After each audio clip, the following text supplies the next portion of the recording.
Hello everyone, good morning students. स्वागत है आपका अपने साइंस के यूट्यूब चैनल पे।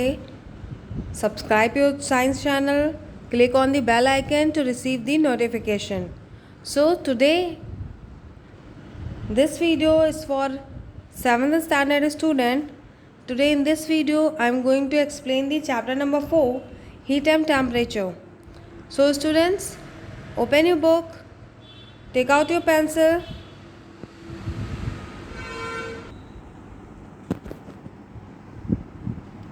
सो फर्स्ट थिंग, आप सब में जो भी स्टूडेंट नए हैं, पुराने हैं, जिन्होंने भी अभी तक chapter number first, second and third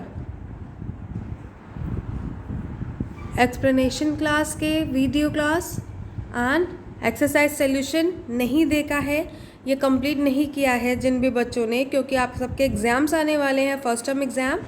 जिन भी बच्चों ने अभी तक chapter number first, second, third के एक्सरसाइज सॉल्यूशन नहीं किए हैं, videos are available on the channel. आप लोग चैनल पे जाइए, अपनी पुरानी वीडियोज़ को सर्च करिए। मैम ने आपको सिखा दिया है कैसे वीडियो को सर्च करते हैं पुरानी, और देखते हैं। ठीक है, आप अपना वर्क अप टू डेट रखिए, सारे काम कंप्लीट रखिए। आपके एग्ज़ाम्स आने वाले हैं, सो आप सबको अच्छे मार्क्स गेन करने हैं, सारे स्टूडेंट को अच्छे मार्क्स लेके आना है। मैम आपको कंटिन्यूसली बुक से पढ़ा रही हैं, सब कुछ आप लोग रिवाइज़ करिए, फिर अच्छे से एग्ज़ाम देना है आप सबको। ठीक है, और सेकेंड थिंग ये कि आपका जो मोबाइल चल रहा है, आपका मोबाइल है, स्क्रीन है इतने हिस्से में, उसके बाद यहाँ पे एक वी शेप का साइन है। जब आप उस पर क्लिक करेंगे तो आपका क्या ओपन हो जाएगा, डिस्क्रिप्शन बॉक्स ओपन हो जाएगा। वहाँ पे मैम ने नीचे साइड पे सारे लिंक दिए हुए हैं। ठीक है, chapter number first, second, third और फोर्थ में अभी तक जितना भी मैम ने पढ़ा दिया है विद एक्सरसाइज सोल्यूशन, मैम ने सारे लिंक डिस्क्रिप्शन बॉक्स में इस जगह पे डाल दिए हैं। तो जो भी स्टूडेंट अभी तक तीनों चैप्टर के एक्सरसाइज सॉल्यूशन वगैरह नहीं कर पाए हैं, वो लोग कर लेंगे। ठीक है, और टेस्ट में सभी को अच्छे मार्क्स लेके आने हैं। नाउ आप लोग अपने बुक ओपन कर लीजिए, पेंसिल निकाल लीजिए। आज हम लोग चैप्टर नंबर 4 के आगे की टॉपिक करेंगे। So students, chapter number 4, heat and temperature, जो हम लोग पढ़ लेते हैं, और आप सबको पता है कि इसके बहुत सारे टॉपिक ऑलरेडी मैम ने पढ़ा दिए हैं। Starting of point, source of heat, ये सारी चीज़ें हम लोग देख चुके हैं। तो जिन भी स्टूडेंट ने अभी तक ये सारे पॉइंट्स नहीं देखे, क्योंकि ये चैप्टर थोड़ा सा बड़ा है, बड़े के साथ साथ इसमें बहुत सारे नए नए पॉइंट्स हैं जो आप पहली बार समझ रहे हैं इस चैप्टर में, तो आप लोग क्या करें, इस चैप्टर की जितने भी पुरानी वीडियोस हैं, part first explanation, part second explanation, आप सब देख लीजिए। ठीक है, क्योंकि यहाँ पे बहुत सारे नए नए पॉइंट्स हैं जिसको आपको समझना ज़रूरी है। Now open next page. यहाँ पे हमने characteristic of heat and flow of heat के बारे में समझा था, just like red hot iron example था heat energy to light energy का। ठीक है, फिर उसके बाद यहाँ पे heat energy to mechanical energy, MCQ question में कैसे पूछ सकती है मैम आपको, हीट एनर्जी मैकेनिकल एनर्जी में ट्रांसफ़र हो या उसका यूज़फुल वर्क बताइए, तो आप लोग स्टीम इंजन टिक मार्क कर सकते हैं। ओके, तो ये सारी छोटी छोटी चीज़ें हैं जो आप लोग पुराना एक्सप्लेनेशन का वीडियो देखेंगे, वहाँ से आपको पता चल जाएगा। Now there is a flow of heat. तो फ्लो ऑफ हीट भी हम पढ़ चुके हैं कि एक ऑब्जेक्ट से दूसरे ऑब्जेक्ट या दो बॉडी अगर कनेक्टेड है तो कैसे हीट फ्लो करती है। ठीक है, नाउ हमने यहाँ पे ट्रांसफ़र ऑफ हीट का पासिंग मेथड वगैरह देखा था, movement method, throwing method. Okay, likewise इसके बाद हमने देखा था कंडक्शन। कंडक्शन क्या होता है, किसी एक ऑब्जेक्ट में जो पार्टिकल्स होते हैं उनके, ठीक है, लाइक वुड का पीस है ये, ठीक है, लकड़ी का एक टुकड़ा है इतना बड़ा चौकोर सा, इसके अंदर जो इसके खुद के पार्टिकल्स हैं उसमें जो मूवमेंट होती है, हीट की जो ट्रांसफ़र होती है, उसे हम कंडक्शन कहते हैं। तो बहुत सारे बच्चे कंफ्यूज थे, मैम कंडक्शन और कुछ चीज़ों में डिफरेंस समझ नहीं आ रहा है। तो कंडक्शन है जिसमें हमने एक ही ऑब्जेक्ट की बात की है, एक ही बॉडी की बात की है। ठीक है, conduction is the process of transfer of heat from the hot end to the cold end of the particle to the particle of the medium. ठीक है, तो एक कोने से दूसरे कोने में हीट को ट्रांसफ़र होने को हमने क्या कहा है, कंडक्शन कहा है। Now open the next page. और उसका एग्जाम्पल यहाँ पे सबसे अच्छा है जो मैम ने आपको बताया था। यहाँ पे एक कैंडल रखी हुई है, एक आयरन की रॉड है, और आयरन की रॉड का इतना ही हिस्सा किसके ऊपर है, कैंडल के ऊपर है, पर धीरे धीरे पूरी की पूरी रॉड जो है वो हॉट हो जाएगी, गर्म हो जाएगी।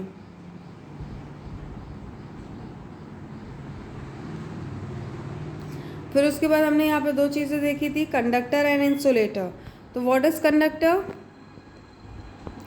सम substance allow heat to pass through them easily, they are called conductors. And next, what is insulator? Some substance do not heat to pass through them, they are called insulator। ठीक है, ऐसी चीज़ें जिसमें से हीट पास नहीं होती उसे हम इंसुलेटर कहते हैं। एग्जाम्पल में वुड, प्लास्टिक, मड, कॉक, कॉटन, वूल, प्लास्टिसिन एक्सेट्रा, ये सारी चीज़ें आ जाती हैं जिसमें से हीट ट्रांसफ़र नहीं होती। अगर इसको हीट में डालेंगी तो ये पूरी तरीके से जल जाएगा। ठीक है, वुड एक बार में क्या करता है, अगर आप उसे आग में रखते हैं ठंड के टाइम पे तो एक सिरा जलते जलते पूरा सिरा जल जाता है उसका। ठीक है, तो वो इंसुलेटर कहलाता है। Now there is a application of conductor and insulator. तो यहाँ पे ये सारी चीज़ें हम लोग पढ़ चुके हैं। सो उसके बाद का जो टॉपिक था वो हमारा कन्वेक्शन था। कन्वेक्शन आप सबको समझ में आ गया क्या होता है? ठीक है, convection is the process of transfer of heat by the actual movement of particle of the medium like liquid and gas. उसमें दो चीज़ों की बात की थी, लिक्विड एंड गैस के बारे में। तो यहाँ पे एप्लीकेशन ऑफ कन्वेक्शन में हमने क्या पढ़ा था? लैंड ब्रीज पढ़ा था, sea breeze during the day and sea breeze during the night, sorry land bridge during the night. फिर कन्वेक्शन, एप्लीकेशन ऑफ कन्वेक्शन क्या था? Convection causes land and sea breeze in coastal areas. In night, breeze blows from the land towards the sea. It is called land bridge. Land bridge क्या होता है? Night के time पे bridge flow करती है land से सी की तरफ, इसी को हम लैंड ब्रिज कहते हैं। एंड डे के टाइम पे क्या होता है? Breeze blows from the sea towards the land during the day, it is called sea breeze. ठीक है, दिन के टाइम पे क्या होता है? सी से जो हवा चलती है वो लैंड की तरफ जाती है, उसे हम सी ब्रीज कहते हैं। और नाइट टाइम पे जो हवा लैंड पे चलती है वो किधर जाती है? Towards the sea, this is called land bridge. तो यहाँ पे इसका हमने ये डायग्राम भी समझा था देख के पिछले वीडियो में। तो जिन भी स्टूडेंट ने अभी तक पुरानी वीडियो नहीं देखा है वो देख लेंगे। ठीक है, तो यहाँ पे कूल एयर, हॉट एयर, ऐसा भी मैम ने समझाया था आप लोग को। So student, there is a characteristic of convection. For heating using the convection process, a material medium is necessary. Material medium means कोई object ज़रूरी है heat के लिए। ठीक है, it is not necessary that the particle of the medium should be compact. That is why liquid and gases can transmit through convection but not solid. ठीक है,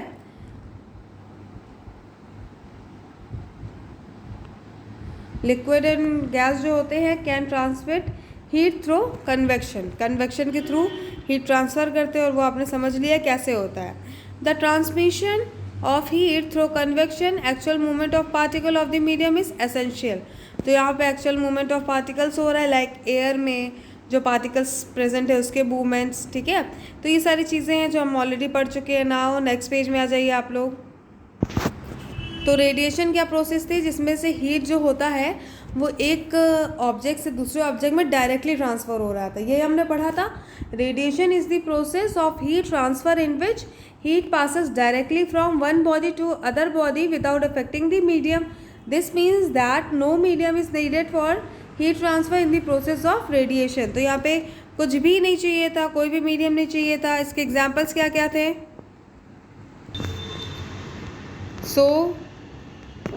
जब हम सन के सामने डायरेक्ट जाते हैं तो हमें कैसा फील होता है? हमें वार्म फील होता है, हमें गर्म महसूस होता है। ठीक है, गर्मी लगती है। गर्मी के टाइम पे आप जाएंगे, अभी के टाइम पे अगर आप छत पे जाएंगे धूप में तो आपको बहुत ज़्यादा स्वेटिंग होगी, आपको बहुत गर्मी फील होगी। ठीक है, तो क्या हो रहा है? हीट जो है वो सन से डायरेक्ट आपकी ह्यूमन बॉडी में ट्रांसफ़र हो रहा है, राइट?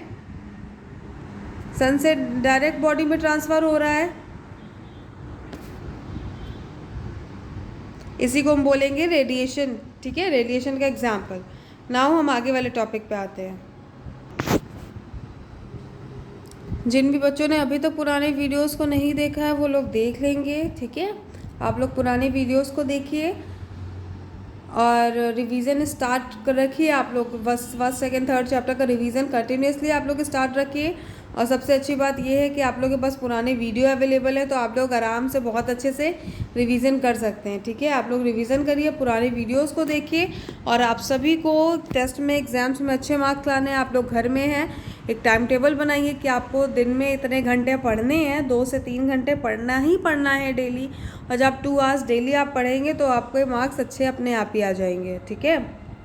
चलिए, application of radiation, point number first.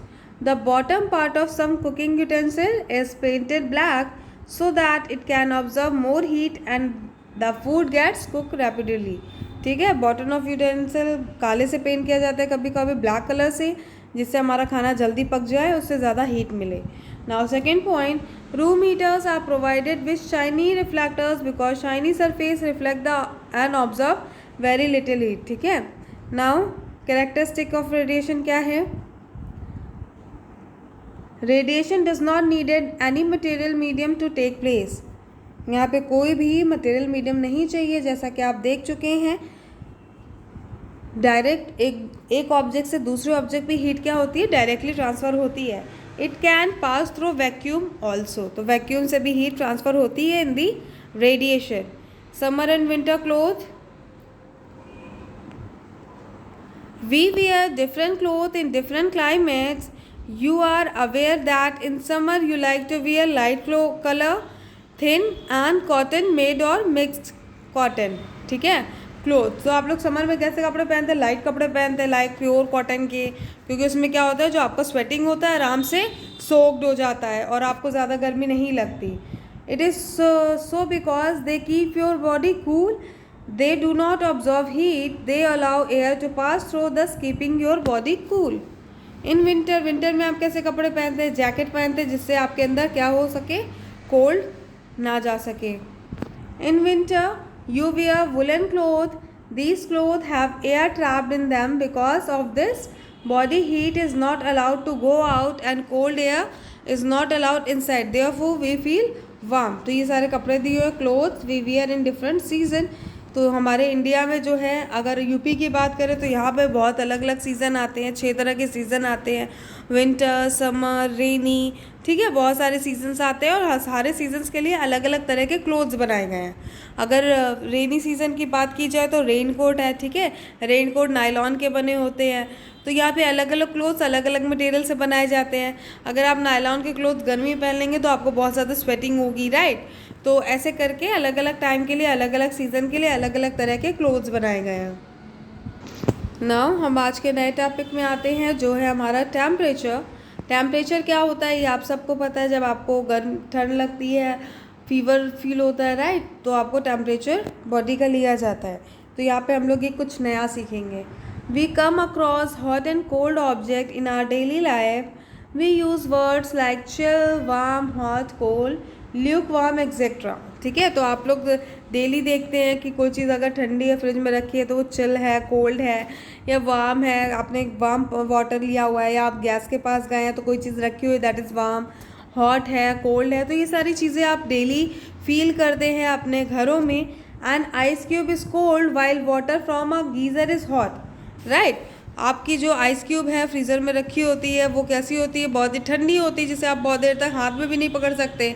लेकिन अगर वही बात करें वाटर गीज़र अगर आप ऑन करते हैं तो वाटर कैसा होता है आपका, हॉट होता है, बहुत ज़्यादा गर्म होता है, जिससे तो भी आप हाथ में नहीं ले सकते.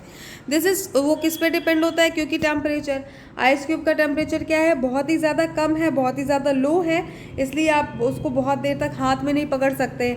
ठीक है, और गीज़र क्या है, गीज़र का पानी बहुत ज़्यादा गर्म होगा जिसके कारण आप उसे डायरेक्टली अपनी बॉडी में नहीं डाल सकते क्योंकि आप जल जाएंगे. This is based on our sense of touch and feeling. ठीक है, तो हमारा माइंड, हमारा ब्रेन जो है वो ऐसी मतलब सारी चीज़ें फीलिंग्स पहचानता है कि हमारी ह्यूमन बॉडी के आसपास अगर कोई बहुत ज़्यादा हॉट चीज़ आई, गर्म चीज़ आई, हमने गलती से टच कर लिया तो हमारा ब्रेन हमें तुरंत मैसेज भेजता है कि नहीं नहीं आप जल्दी से गर्म जगह से हट जाइए, नहीं तो आपकी बॉडी जल जाएगी. ठीक है, तो ये हमारे टच और फीलिंग पे बेस्ड है. Our sense of touch for hot and cold can sometimes be misleading, it is not always correct. ठीक है। तो कभी कभी मिसलीडिंग सा भी हो जाता है कि नहीं नहीं ठंडी चीज़ होती है तो हमें ऐसा होता है नाउ। तो ये सारे मैसेज हमारे कहाँ से आते हैं, ब्रेन से आते हैं।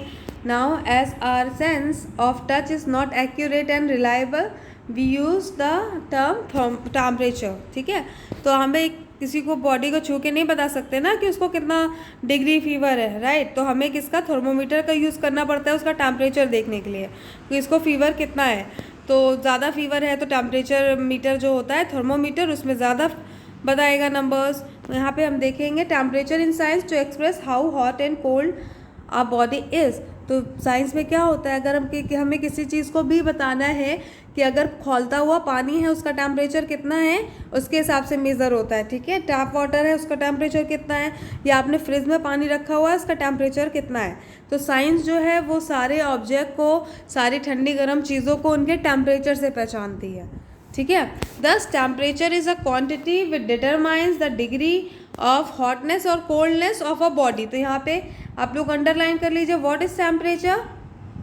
अगर आपसे यहाँ पे कोई पूछता है डेफिनेशन ऑफ टेम्परेचर तो आप लोग यहाँ पे अंडरलाइन कर लीजिए, temperature is a quantity that determines the degree of hotness and coldness of a body. When the body is heated its temperature rises, when the body is cooled its temperature falls। ठीक है, जब कोई भी चीज़ गर्म होती है उसका temperature क्या होता है, बढ़ता है। आप पानी गैस पर रखेंगे टैप वाटर, पहले तो वो ठंडा रहेगा, फिर धीरे धीरे धीरे गर्म होता जाएगा, मतलब उसका टेम्परेचर बढ़ रहा है और वो धीरे धीरे खौलने लग जाएगा, राइट। और वही आप बात करें फ्रीज में, अगर आप आइस क्यूब रखेंगे थोड़ा सा पानी, तो पहले तो वो टैप वाटर नॉर्मल रहेगा, फिर धीरे धीरे ठंडा होगा, फिर धीरे धीरे वो आइस हो जाएगा, मतलब उसका टेम्परेचर धीरे धीरे फॉल होगा। ठीक है, टेम्परेचर कम होगा जिसके कारण वो आइस जो है, वाटर जो है वो आइस क्यूब बन जाएगा और बहुत ज़्यादा ठंडा हो जाएगा, तो हम लोग उसे डायरेक्टली बहुत देर तक अपने हाथ में पकड़कर नहीं रख सकते। Now what is thermometer. Thermometer क्या होता है, आप सबने थर्मोमीटर देखा होगा I hope. The thermometer is an instrument that is used to measure the temperature of the object accurately. There are different kind of thermometers. These are used for measuring the temperature of different materials or the temperature of different ranges। ठीक है, अलग अलग material, ठीक है, अलग अलग चीज़ों का टेम्परेचर नापता है कौन, थर्मोमीटर, और सबके अलग अलग रेंजेस आते हैं। नाउ क्लिनिकल थर्मोमीटर होता है जो किसके लिए होता है, फीवर के लिए। तो यहाँ पे हम पढ़ेंगे टाइप्स ऑफ थर्मोमीटर। पहला क्या है, clinical thermometer. The clinical thermometer is use to measure the temperature of human body. तो क्लिनिकल थर्मोमीटर कहाँ पे यूज़ किया जाता है, ह्यूमन बॉडी का टेम्परेचर नापने में। ठीक है, अगर आपको फीवर है तो डॉक्टर कौन सा थर्मोमीटर यूज़ करता है, clinical thermometer. It is based on the principal that liquids expand on heating and contract on cooling. The temperature is measured in degree. तो आप सबको पता है जो थर्मोमीटर हम नॉर्मल फीवर में यूज़ करते हैं, हम लोग कुछ लोग अपने घर पे भी रखते हैं, वो कैसा होता है, डिग्री और सेल्सियस में इसको मेज़र किया जाता है। It has making in the short ranges between 35 degree Celsius to 45 degree Celsius. It is so because no human can survive with a body temperature below 35 degree Celsius और above 42 degree Celsius. ठीक है, तो यहाँ पे आप लोग underline कर लीजिए, the normal temperature of the healthy body of person is 37 degree Celsius. Now students comment this point in the comment box with your name and section. आप नेम और सेक्शन के साथ इस कमेंट को कमेंट बॉक्स में करेंगे comment. The normal temperature of a healthy person is 37 degree Celsius and always mention your name and section with the comment. ये important point है आपका। सो आप लोग वापस से पेज नंबर 40 पे आ जाइए। यहाँ पे एक इंटरेस्टिंग फैक्ट दिया हुआ है, व्हाट इज थर्मोमीटर। थर्मोमीटर के बारे में कुछ दिया हुआ है। The clinical thermometer was invented in 1866 by the sir Thomas Clifford Albert. ठीक है, तो कब थर्मोमीटर इन्वेंटेड हुआ था, 1866 में। तो यहाँ पे ये इंटरेस्टिंग फैक्ट है आप लोग का। और दूसरा क्या है, आप लोग कमेंट बॉक्स में कमेंट करके बताएंगे। नेम अनाउंसमेंट जो है आपकी वो नेक्स्ट वीडियो में होगी। आप लोग कमेंट बॉक्स में कमेंट करके मैम को बताएंगे कि थर्मोमीटर और ह्यूमन बॉडी टेम्परेचर ठीक है। थर्मोमीटर इन्वेंटेड कब हुआ था? 1866 में इन्वेंट हुआ था।